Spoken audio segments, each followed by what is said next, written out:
Hello friends, welcome to my YouTube channel. Friends, today I am discussing about the attendance of professionals at hr.upsrl में activity.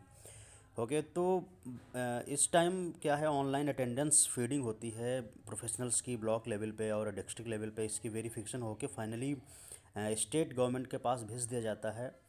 तो इसमें problem आ रही कि कैसे attendance को हम फ्रीज़ करें ब्लॉक लेवल पे। तो इसके रिगार्डिंग मैं ये वीडियो शूट कर रहा हूँ। इससे जो हमारे बहुत से ब्लॉक लेवल पे या डिस्ट्रिक्ट लेवल पे प्रोफेशनल्स काम करते हैं, तो उनको अटेंडेंस जो होती है मंथली वो फ्रीज़ करनी होती है। तो वो करेक्टली कैसे फ्रीज़ करें।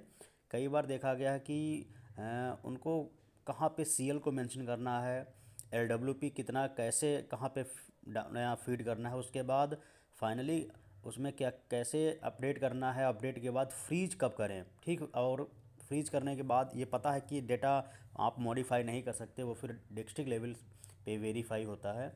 तो इसको काफ़ी ध्यान से भरना होता है। तो अ, कुछ कमेंट्स में काफ़ी लोगों की रिक्वेस्ट आ रही थी कि ये इस प्रकार का एक वीडियो बना दें ताकि जो अटेंडेंस फीस हो रही है वो सही से हो जाए। ठीक है, तो चलिए मैं स्टेप टू स्टेप बता रहा हूँ। आप आसानी से इसको अच्छे से फ्रीज़ कर सकते हो और आपको कोई प्रॉब्लम नहीं आएगी। क्योंकि अगर एक बार आपने अटेंडेंस गलत फीड कर दी तो उसके बाद डिस्ट्रिक्ट से आपका दोबारा वेरिफिकेशन के लिए भेजा जाता था, तो काफ़ी उसमें प्रॉब्लम आ जाती है। ठीक है, तो देखिए चलिए स्टार्ट करते हैं। सबसे पहले हमें पता है कि इसकी जो वेबसाइट है वो है HR.UPSRLM। तो ये HR.UPSRLM में एक्टिविटी लॉगिन, ये आपका ब्राउज़र आ रहा होगा। सबसे पहले जो वेबसाइट है इस पर आप क्लिक कर दीजिए।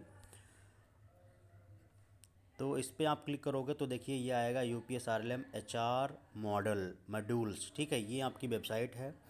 तो इस पर देखिए लॉगिन टू अकाउंट। तो इसमें आप देखिए यहाँ पे अपना यूज़र नेम और नीचे पासवर्ड आप जब एंटर करोगे जो आपको असाइन किया गया होगा स्टेट से। ठीक है, तो इस पर आप लॉगिन पे जाओगे जब,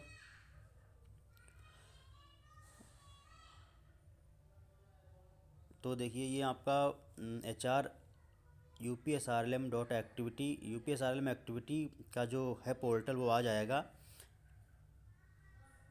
HR.UPSRLM.activity.com। ठीक है, तो इसमें आप देखोगे ये जो एरो बना हुआ है यहाँ पे, इसको प्रेस करोगे तो आपका आएगा सेव एम्प्लॉय रिकॉर्ड, फिर आएगा अपलोड एम्प्लॉय एग्रीमेंट, नेक्स्ट है सेव मंथली अटेंडेंस। ठीक है, तो इसमें आप देख भी सकते हो जो प्रीवियस आपने मंथ में आपका कितना पे आया हुआ है और कितना आपका एलडब्ल्यूपी मार्क करके कितनी सैलरी काटी गई है।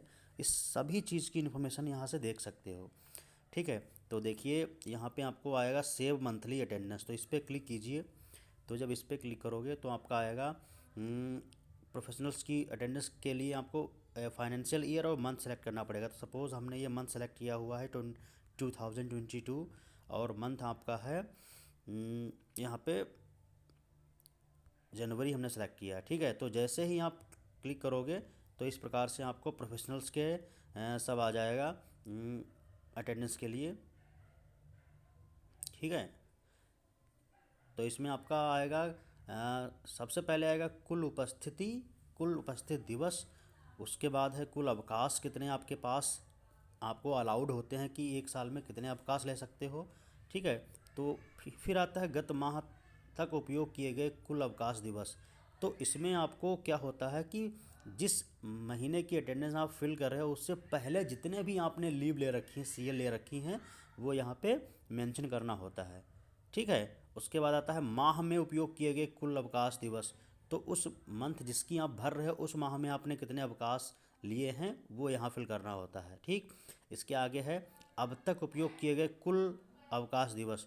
तो यहाँ पे आपको आएगा कि जिस मंथ में आप फिल कर रहे हो उससे प्रीवियस तक टोटल कितने आपके अवकाश 24 आपको अलाउड होते हैं एक फाइनेंशियल ईयर में, तो उसमें से कितने आप यूज़ कर चुके हो ये आपका आ जाएगा। ठीक है, इसी प्रकार से तो ये आपके थे आकस्मिक एक्सीडेंटल लीव, और दूसरा है आपका मेडिकल लीव। तो ये चिकित्सीय अवकाश होता है। तो ये आपको टोटल अलाउड होता है 12। ठीक है, तो 12 में से आपको सेम उसी प्रकार से गत माह तक उपयोग किए गए कुल अवकाश दिवस, तो ये आपको यहाँ तक फिल करना है कि जैसे 5 अगर किए तो 5 भरना है, ठीक। और माह में उपयोग किए गए, करेंटली जिस महीने की आप अटेंडेंस फीड कर रहे हो उस माह में कितने अवकाश मिले हैं तो वो आपको फीड करना होता है। तो उसके बाद आएगा अब तक उपयोग किए गए कितने हैं, तो ये यहाँ पे देखिए 0 0 है, इसका मतलब कोई यूज नहीं किया गया है। तो उसके बाद आएगा रिमेनिंग अवशेष अवकाश, तो उसमें कितने बचे हैं, तो देखिए यहाँ पे कोई यूज नहीं हुआ, इसलिए आपको 12 में से 12 दिखा रहा है, ठीक है। अगर आप इसमें से 1 2 यूज़ करोगे तो कम हो जाएगा। फिर आता है अवकाश बिना भुगतान, LWP इसको बोलते हैं। तो इसमें आप जितने भी डेज डाल दोगे उतने डेज़ की यहाँ पे सैलरी कट हो जाएगी, ठीक है। तो यहाँ पे उतने दिन की सैलरी कट हो जाएगी, यानी आपको लीव विदाउट पे होगा, वो CL भी काउंट नहीं होंगे, तो LWP जाएगा।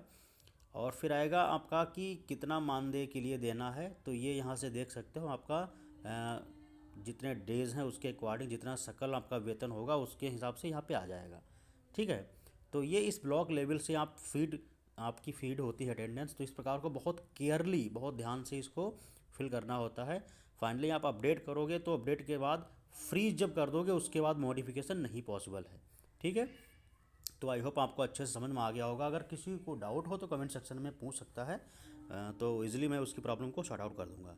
Okay, thank you.